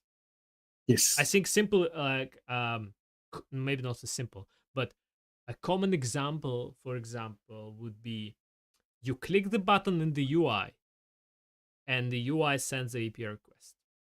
And this request might be taking a long time, right? Especially in like test environments, your database is like minimal spec and slow. Your API is like slow. Everything is like just slow. So instead of in production it takes 1 second, in test environment it takes 25, right? And then your UI framework by default wants to click something else after clicking this button. Right? So that you did not understand how your system works, that your system makes API request and waits for response and then does something with the data. Right? And you coded your test in the way it's just like click here and then click there. And your robot did it, but click there didn't do anything because there's no data, so this thing is nothing to do. Is not present. And what you should have done, if you knew how the system works, right? You say, click here, find this network request and the request, wait for it to be resolved, and then do that, right? Now that's why I'm saying that you cannot automate tests without actually exploring and learning how the system works. Yep, I agree. And like those things happen in tandem, right? Like sometimes through writing the automated test, you're learning about the system as you go, Sure. and this is part of the discovery. Yeah, sure. Just to, I think again, history,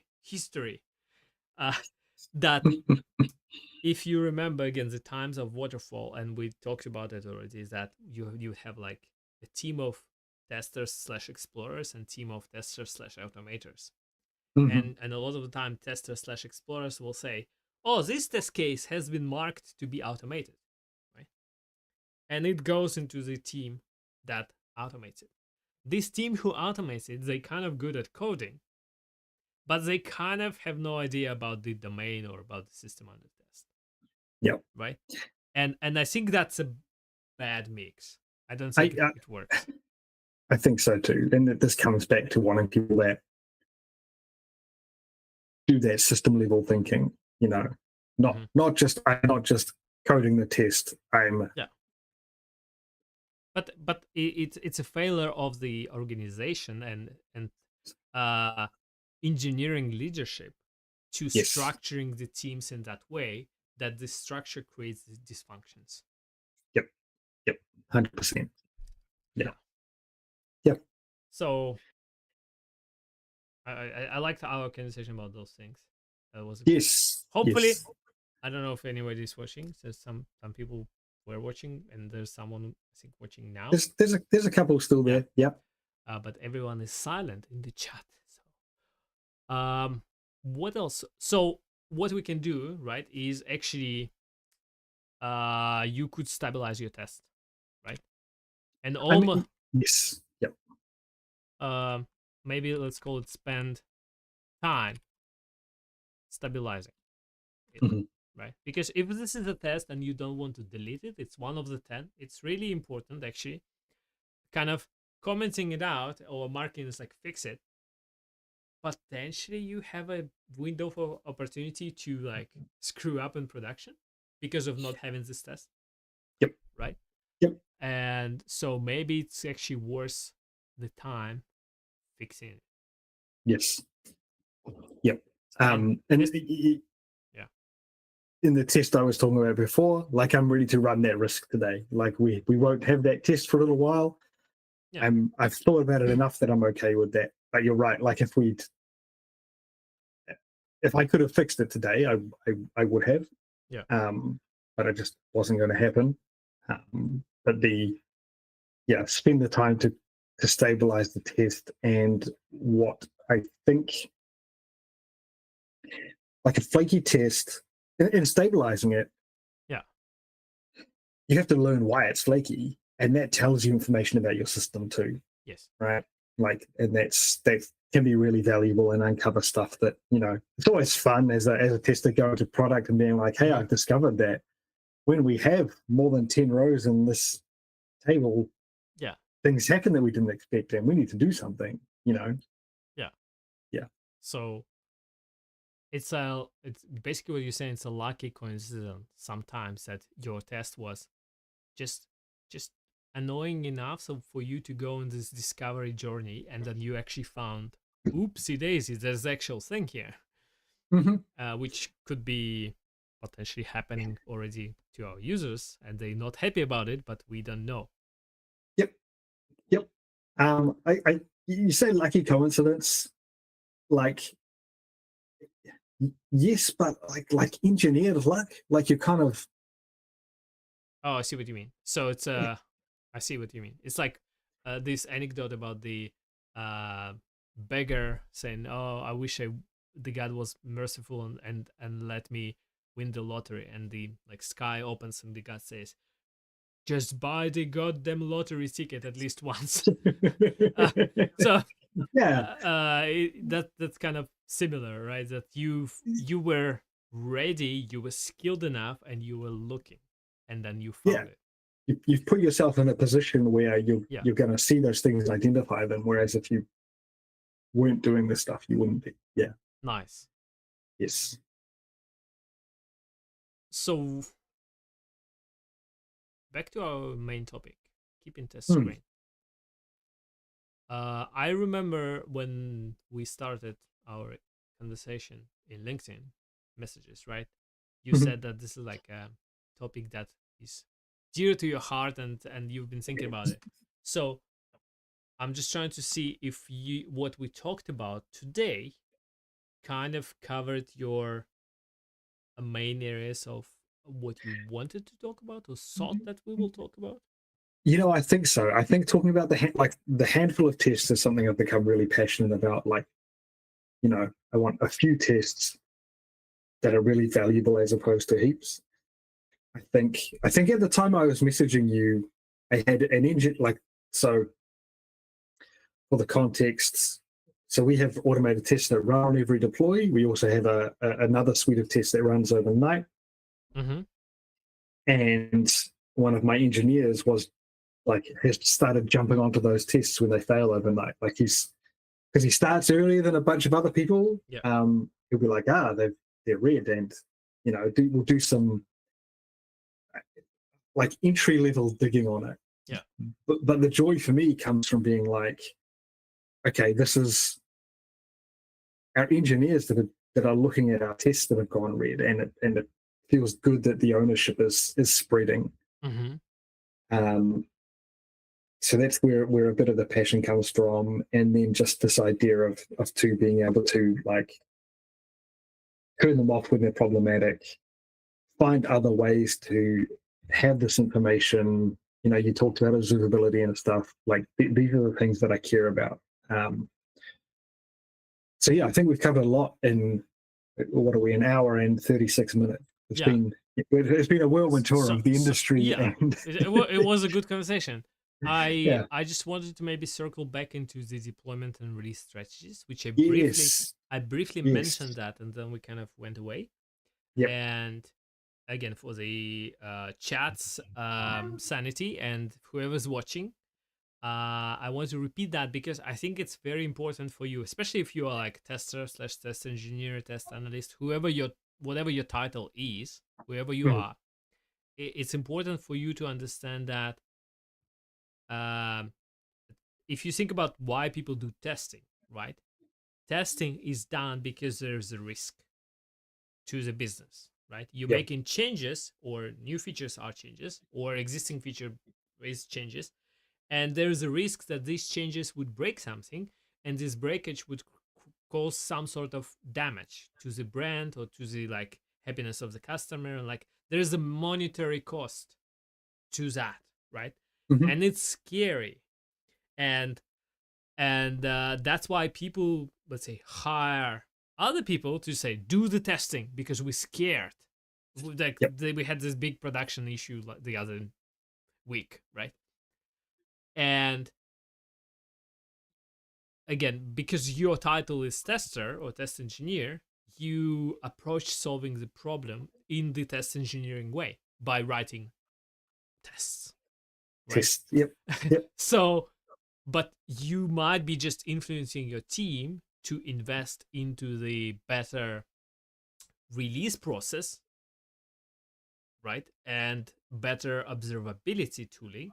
So imagine you have, let's talk about the, say, you have canary release in place. For those who don't know Mhm. what the canary release, uh, historic thing, right? The miners used to take a canary in a cage with them into the mine because when there's a dangerous gas built up in the mines, the canary, being very small and sensitive to the gas, dies real quick.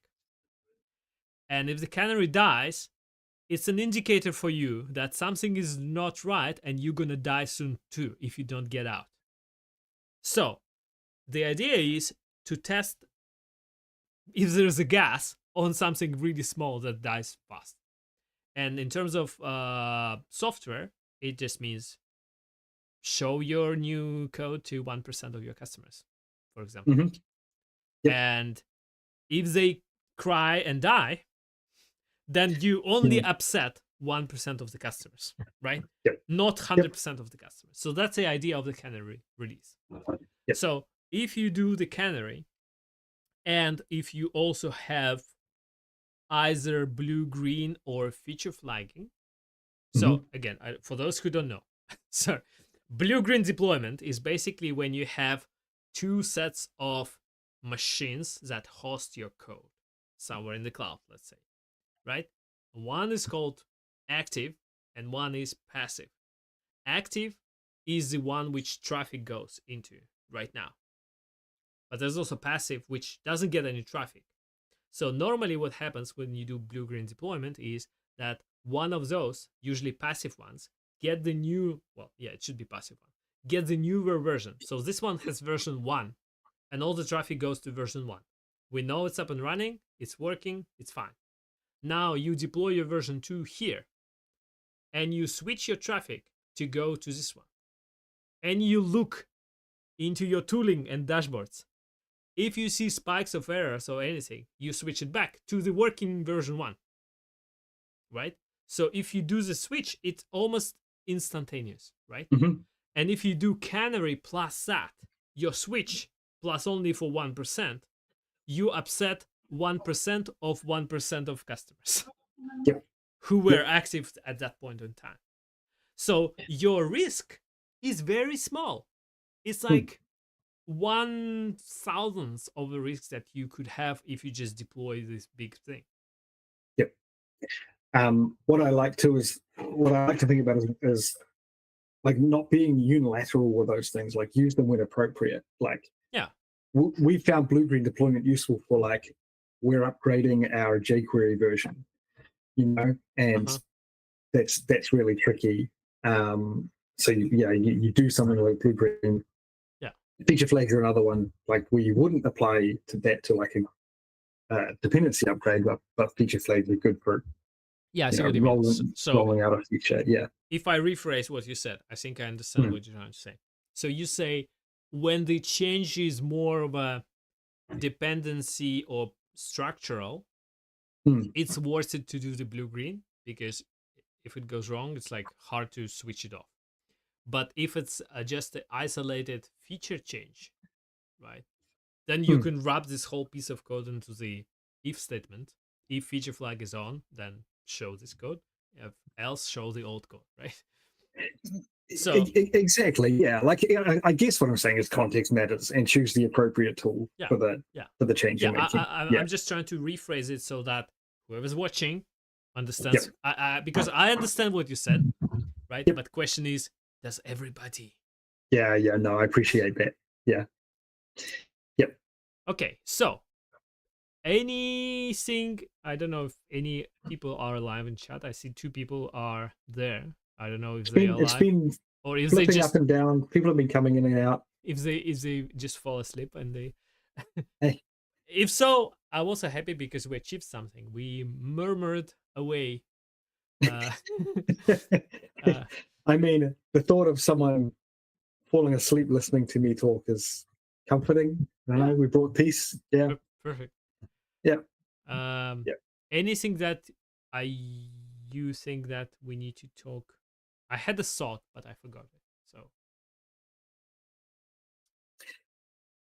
I think we've talked about heaps. I think the thing we haven't touched on is like why you want to keep test green because of well maybe we did towards the start sort of if you I think you talked about it as your engineers see tests that are red and they keep seeing them, they just ignore them. How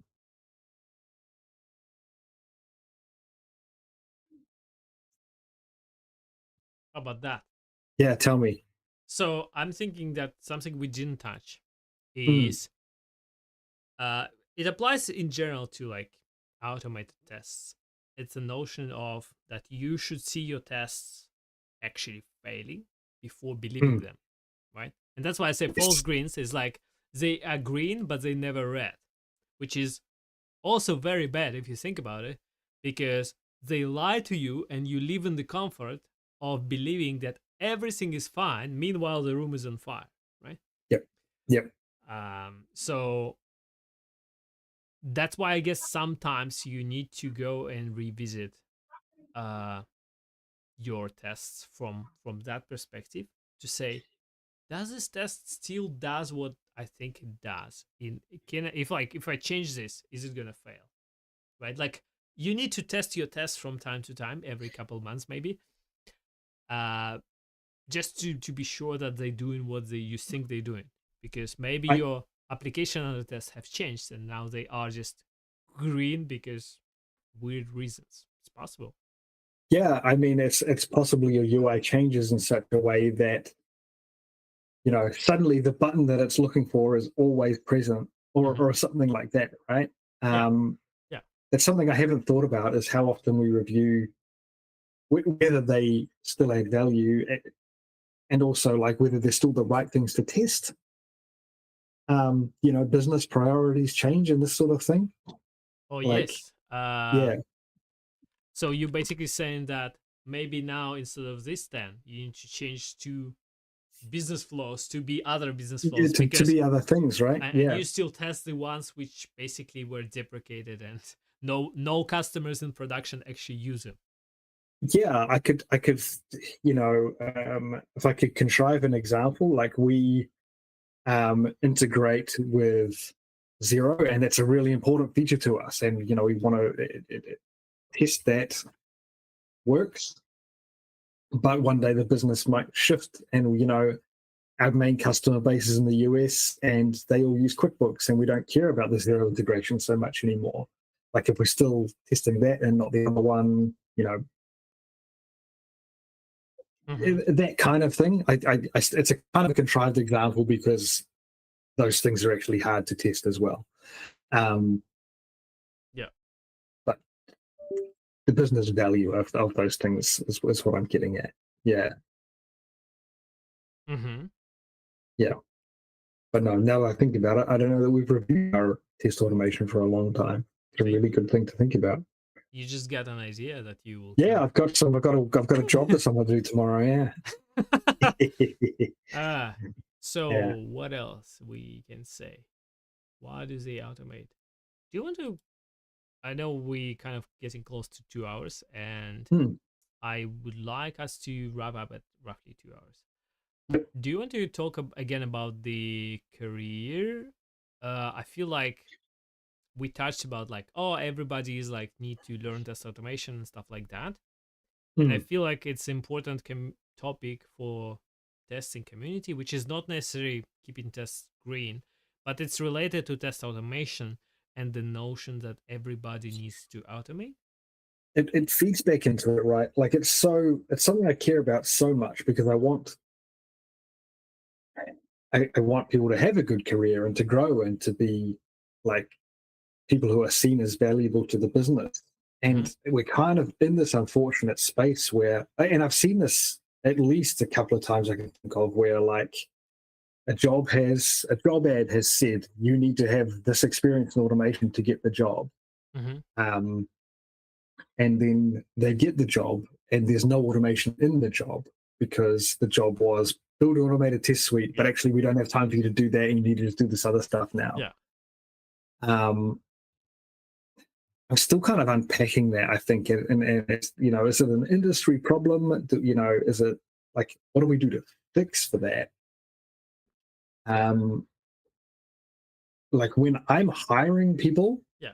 particularly for the quality space, like if you've done automation, that's great. I'm more interested in phrasing, like I have to be really careful with questions like, do you know when and what to automate? I'm not that worried if you can code it or not, but do you know when it's valuable? Like that's the important stuff to me. Yeah. Um, but I don't know, you will have an opinion on this too, I'm sure. Of course. Yeah. It's uh I see. I like the so back to the like kudos to you for being conscious and careful when hiring, right? I think a lot of the time, and if you read between the lines the job descriptions, hmm, you would see if you have enough experience, and you do, but I'm telling for the people in the chat, right? hmm. It's possible a lot of the time, I would say probably 80% uh probability is that you if you have enough experience and you can read between the lines, you would be able to tell if they know what they're talking about or not, and if they're hiring, if they hiring because they copy pasted the job description from ChatGPT or from somebody else on compile it and they have Oh no yeah. idea what they want, Yep. or are they actually thoughtful and methodical and they know what they want, right? Like Yep. you would see the job ads, and if you read enough, you will be like, bad, red flag, red flag, red flag. Ooh, green. Hmm. Very good description. And you like, I want to apply because I think that they actually have a good culture. Like automatically I assume that because they are not just hiring by copy pasting words, they Mm. understand. So they smart. Yep. And I Yeah. want to work with them because I like working with smart people more. Yep. Yep. Um, yeah, and my advice would be, I like if you're early career, if you're a junior, intermediate, and you're looking at job ads, like ask someone else to look over the job ad for Yes. you Yes. and give you that Yeah. feedback. Yeah. Like, yeah. Ask James. His LinkedIn link in the description of this video. I mean, like genuinely ask me. Like, I think the thing about New Zealand too is often like companies' reputations precede them, right? Like you can, True. yeah, um, True.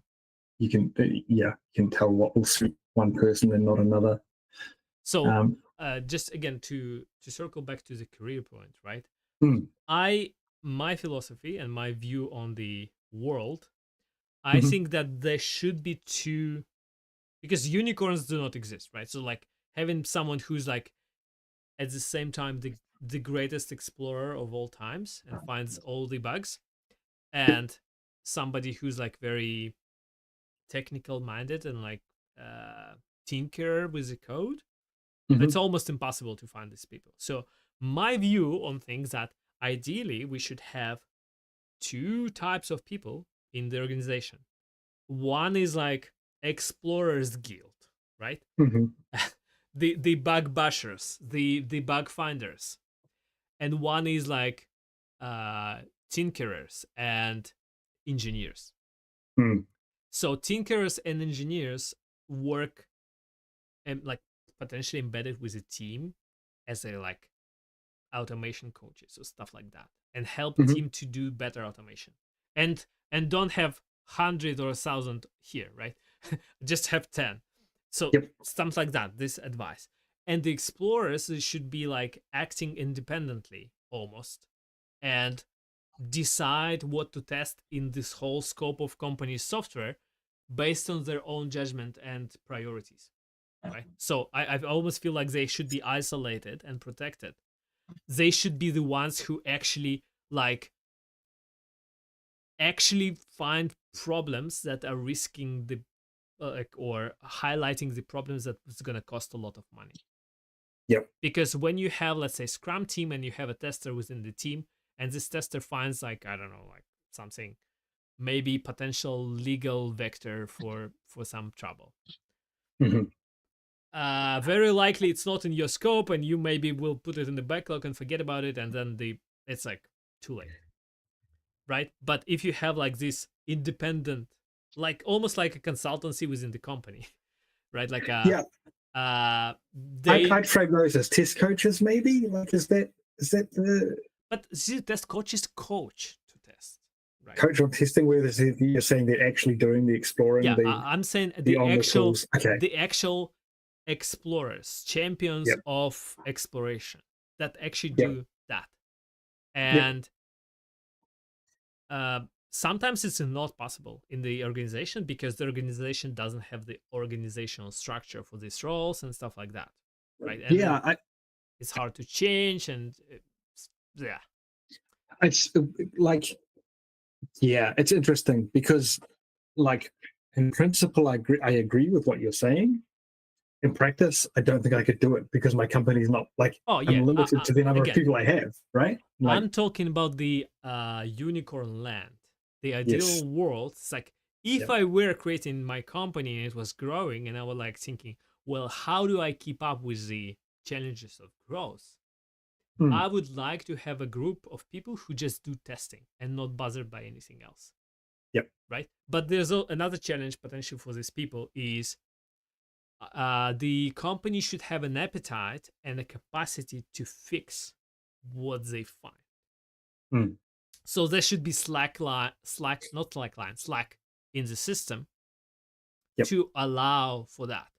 Because if you hire super skilled testers, let's say we hire 5, and they did amazing jobs, they found 1,000 bugs all over. And what we did, we put them into backlog. This is really bad on so many. So this is bad on the culture. This is bad on the mental health of these people. This is bad for you wasting company's money on salary of these 5 people, right? This is bad on the message you're sending, right? Because it spreads to the team. Team is now aware that they have bugs, but they're busy doing, I don't know, something else. Yep.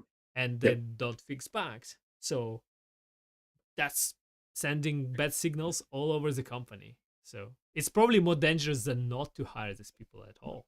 And be blissful ignorance is better. Oh, yeah. Yep. The thing, like I do, sorry, you tweaked a thought of me, which is kind of going back a couple of steps too. But I also want,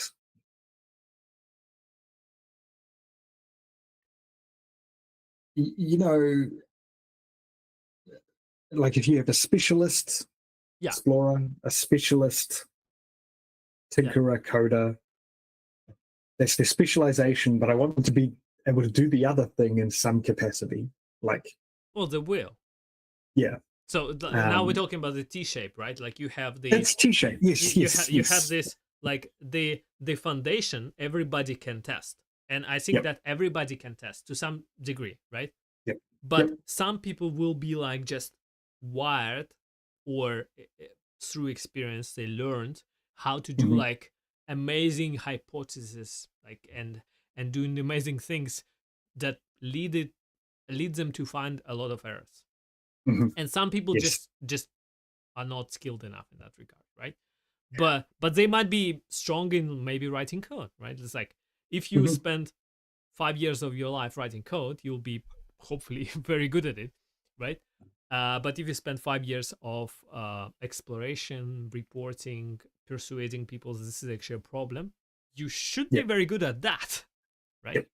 You might be able to write a little bit of code, but you're probably going to be like stronger. The thing you practiced and experienced that.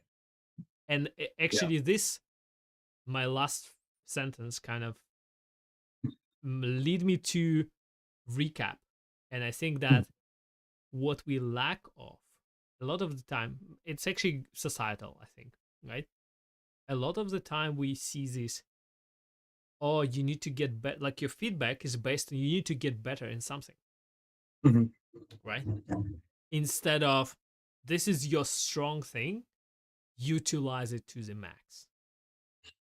Yes. So we end up being well-rounded, but like kind of jack of all trades, master of none. Yeah.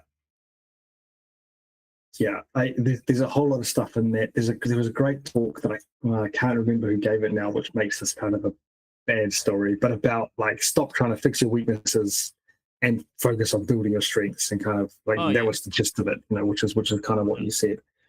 So I really like this idea, because if you're trying to fix your weaknesses, right, like just psychological, I'm giving example from my head, right? So I don't know if it works the same for other people, but in my head, this is how it works. My brain is like, do you know why it's a weakness? Because I don't like doing it. So I mean, that's going to be true. So to some my level, brain will be sabotaging my efforts, my conscious brain efforts to try to be better at this, and I will be just disappointed in myself, and I'll be upset, and it's like a whole thing, right? Why something is my strong thing? Because I like doing it. I really enjoy it, right? So if I continue doing that more, I will be doing it more and getting better because I already enjoy it. So that's like a win. I think that's true. There are some things you're going to have to eat. Like if your weakness is communication, like that's maybe not ever going to become a strength, but you've got to work on it so it's at a passable level, but I definitely think there's something in focusing on your strengths and making them superpowers. So you know what just happened? My Hmm. camera died. So you probably see no. on the stream a Yeah. frozen frame, but I'm still here. It's just the camera ran out of battery, and guess what? It ran out of battery exactly at 2-hour mark. Bang on 6 o'clock. And I think that's a good sign that Dobby is free. And and we have two Dobbies here, Dobby James and Dobby Ivan, and we both could go and enjoy our afternoon after having a very fruitful conversation. Been a very lively chat. I really appreciate it. That went all over. I don't think we actually paid too much attention on the test itself, but I think we had a lot of good groups. You know, reflecting, I think like a lot of the stuff we talked about, the history, the culture, feeds into it, right? Yeah. Like there's a lot of steps to getting there, but it all comes back into it. Yeah. I guess what I'm trying to say, we went a little bit meta instead of like being like zoomed in and talking about, let's say, the test automation and like, oh, how do you stabilize this test? Oh, you add some more assertions or something like that. We went and it's like, we don't need this test. And I hope that whoever's watching, you get some value out of it. Reminder that there's a lot more stuff that you could find in this channel. There's a lot of more stuff that you can find, like other stuff that I have written or created. There will be some links in the descriptions of the video. Thank James for coming and being a bearded wizard talking to us today. Two bearded wizards. And thank you for watching, even though the chat was quiet today, but it's okay. Yeah, thank you, Ivan, for having me. Thank you, everyone, for watching. And like, I strongly recommend. Let me do the plug for you. Like and subscribe. Oh yes. Like and subscribe. Please. Okay. Yeah.